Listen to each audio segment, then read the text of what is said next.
My fellow Nerdigans, welcome back to another episode of That's So Nerdy. Today we've got the winning deck profile from our last video, and it is Supreme Kai of Time, and I am really excited about this for two reasons. One, because I get to show off my super cool metal leader from TCG Metals. Shout out to them, because they make amazing product. So Supreme Kai of Time has gotten pretty popular since it received its support. Most people should know what the leader does by now. On attack, you burst 3, draw 1. You can awaken at 4 life, or when you have 8 or more cards in your warp. When you awaken, you draw 2 cards, go down to 6 life, and then flip this card over. On the front side, you no longer burst or draw when you attack, but now you draw when you overwhelm, and then you get to replace up to 3 black battle cards from your warp into your drop. And then it's got an activate main that if you pay 1 black energy and pitch a card, you can play your Unison from your drop or your warp, or is it just the warp? I think it's drop or warp. Yeah, from the drop or warp. And then a second activate main that you can crit a life, and all your overwhelms will stick on board. Alright, so let's get into the deck. This is the Unison you have to run. 4 copies of Momentary Ally. It allows you to give the leader Wormhole, as well as refilling your drop area, and with refilling your drop area with a +1, and then the -3 allows you to grab 2 overwhelms, or is it 1? 2 overwhelm cards with 7 or less energy cost from your warp, add them to your hand. Super combos, we're playing Vegeta because I go down to 4 life pretty quickly in this deck intentionally, so Vegeta becomes live pretty quickly. Speaking of Vegeta, we're also running 4 copies of Revived Ravager Vegeta. It is a free Overwhelm 3 that has 15k in critical, and when you play him using Overwhelm, you can burst up to 3 cards.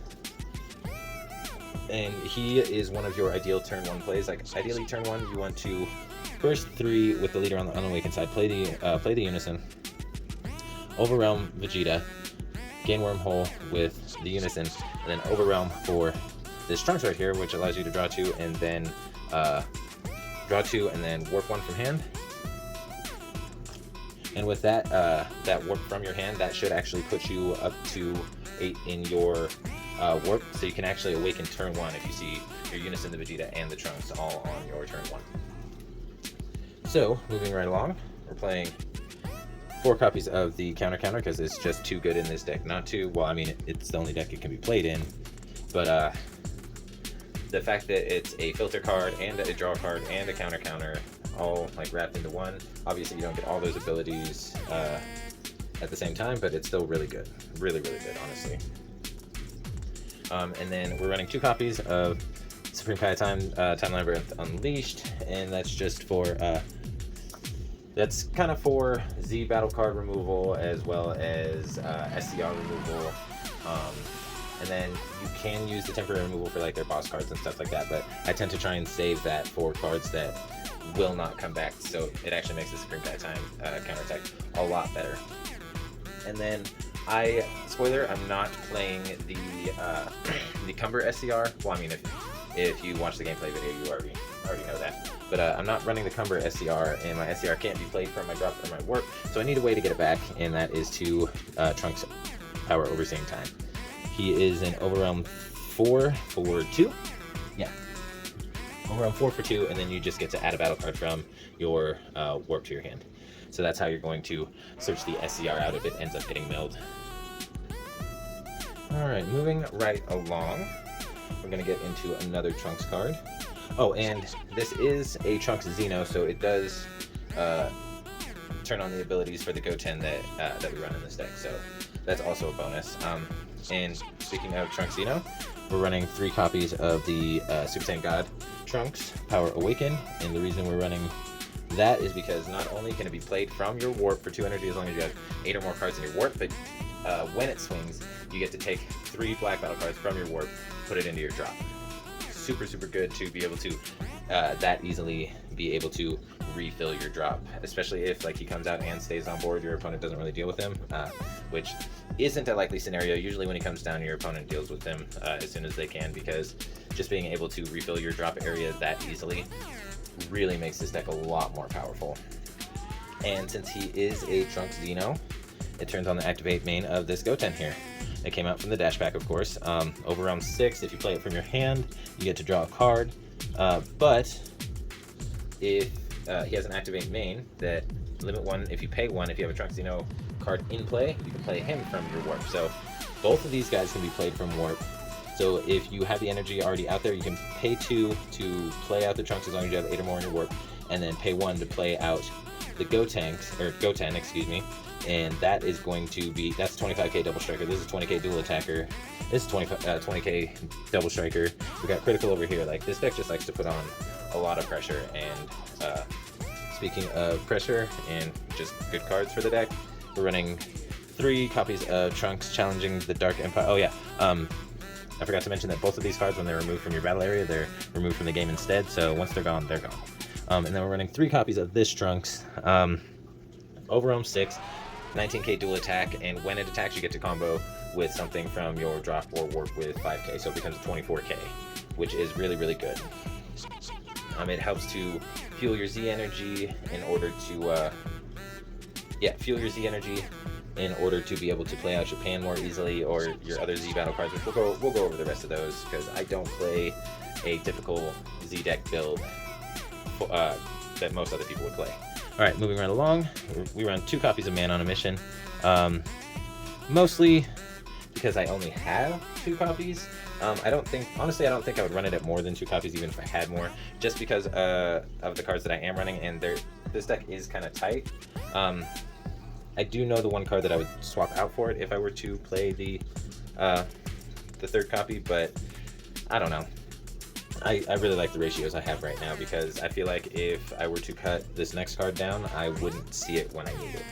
Because Bardock the Tenacious is super important, especially against really wide spammy type decks. So anything that's looking to come in with a bunch of battle card damage, Bardock just kind of turns it off. Because Overwhelm 6 for 1, and then when you play him out using Overwhelm, your opponent can only attack with battle cards once during their next turn, and then you can't play him again on the next turn that you played him the first time, or on successive turns, I should say. But that's not that big a deal. Typically, you're only going to be playing one of him. And then we're running 2 copies of Dark Broly Heartless Berserker. I know people have, since Secret ID has come off the ban list, they've leaned more towards the Secret ID than the Broly. But the Broly I can also play out from my warp for 2 energy, because I am playing a black leader, and he doesn't have the permanent that when he's removed from your battle area that he gets removed from the game like these 2 do. So I can continually cycle this guy, especially if my opponent chooses to KO him or anything like that. If he gets put back into my drop area, I just Overwhelm and then pay 2 to play him out, and it's just so good. And as I'm sure you've noticed, most of the Overwhelms are free. This one's free, this one's free, this one's free, this one's free, this one's free, this one's free, this one's free. So it's really easy, really easy to get things from my drop to my warp. And then I'm playing 1 copy of SS3 Gogeta Thwarting the Dark Empire, because it's just good to have like a second SCR, I guess. For those of you who don't know what this guy does, he's an Overwhelm 6 for 1 energy, or Union Fusion for 1 energy, and you fuse a Gogeta or a Vegeta Xeno with a Goku Xeno, and since it is Union Fusion, not Union Potara, they have to have matching power, but that's fine because the Vegeta, your super combo, and the Goku counter both have 5k power. So they actually work really well in conjunction. And if you charge Z energy to play out your pan from your Z deck, then you just pop one of your super combos, place it in your drop area, and then bam, you've got fodder for Gogeta. 25k double strike, and when he swings, you warp a card off your opponent's board. Super good. Running 2 copies of Mass Saiyan Belligerent Warrior. It is a 7 cost with Deflect. It does reduce itself down to a 1 cost when you Overwhelm or play something from your warp. And you get to choose up to 2 of your opponent's battle cards, send them to their owner's warp, and this card gains critical for the turn. And then those cards come back at the start of your opponent's next turn or end of their turn. So at the end of your opponent's next turn is when those cards will come back into play with their skills negated for the turn. And then the SCR in the deck, if you watch the video, you'll know it is Rubelu, the Migra Secretary. It is an Overrealm, or Dark Overrealm for 8. Or Dark Overrealm 8 for 2, I should say. And when it's played, you get to play 2 cards with Overrealm with an energy cost of 6 or less from your drop area. And then you also have another auto that you get to choose 1 card in your battle area with Overrealm, and then pop it, and it acts as a negate. So if you get like a bunch of your Overrealms out there, you already have some on the board, plus you play out the ones with her, they're all stuck to the board. You have that many more just free negates, because the auto is not a once per turn or limited in any way. Then we're running 2 copies of Crimson Hero Strike, because it's added defense, you get to draw a card, and it helps you to fill your drop area because you get to burst up to 3 when you use it defensively. It's just a good card for the deck, honestly. Running 2 copies of Super Kamehameha to stop floodgates if we don't have the energy to pay for the counter. Plus, it's a free counter play once you're at 4 or less life, because you can take a life to activate it. Running 2 copies of Petrification, because it's honestly one of the most snapped counter attacks in the game. Counter an attack, pitch a card, and then you just get to essentially blank a card for the next turn. And then 3 copies of the Token Negate, because just having that added defense, especially in like a deck that is as aggro and can go and hit as hard as this deck, like it's good to have some decent defense. So now we're going to go ahead and go over the Z deck, running 3 copies of what the card that really made this deck playable, and that is Pan. So Pan has Bond 3 if you Bond 3 with Xeno cards, so we could be Gogeta, Trunks, Goten, Trunks, Vegeta, just Bond 3 Xeno cards, and then she can warp something. Ignoring energy cost, just warp something. It doesn't ignore barrier, but you do just get to warp something. And then when you use the leader's ability to pop a life to keep your Overrealms on board, you get to rejuvenate 1 life from the top of your deck.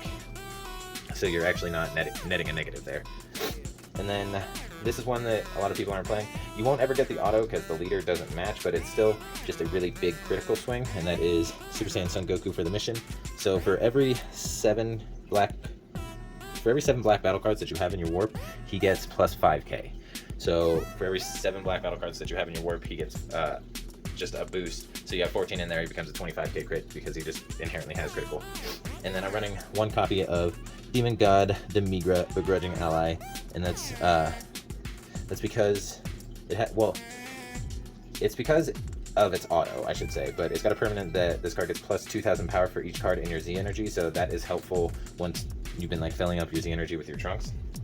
And if it's your turn when you activate Overrealm or Dark Overrealm, I don't know why it feels the need to say if it's your turn because you can't activate those during your opponent's turn, or play back black battle cards from your warp, draw 1 card and choose up to 1 of your opponent's battle cards with an energy cost of 6 or less and send it to their warp. So it's just more pressure, mainly, honestly, but he doesn't really get played all that much. Honestly, the only Z battle card that really gets played all that much is Pan, because she's super vital to the deck.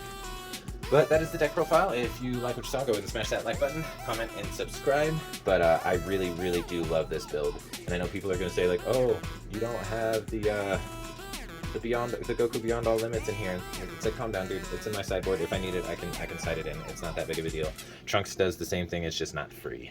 And I don't really need an abundance of Gokus in the deck, especially since I have so many cards that can just be played out from the warp. Like, it does really, really well. So like I said, smash that like button, comment, and subscribe, and stay nerdy.